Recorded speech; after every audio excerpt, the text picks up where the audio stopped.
சின்ன முருகைய சிங்கார முருகைய சின்ன சின்ன முருகைய சிங்கார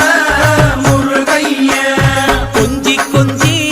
தமிழ் பேசும் செந்தில் பட்டி வேலனவ கொஞ்சி கொஞ்சி தமிழ் பேசும் செந்தில் படி வேலனவ சின்ன சின்ன முருகைய சிங்கார முருகைய கொஞ்சி கொஞ்சி தமிழ் பேசும் செந்தில் படி வேலனவ சுப்பிரமணிய சாமி என்பார், கார்த்திகேயன் என்பார், சுவாமிநாதன் என்பார், முக அமுதன் என்பார், பாலசுப்பிரமணியன் என்பார், கருணாகரன் என்பார், கதிர்காம கந்தன் என்பார், கதிர்வேல சுவாமி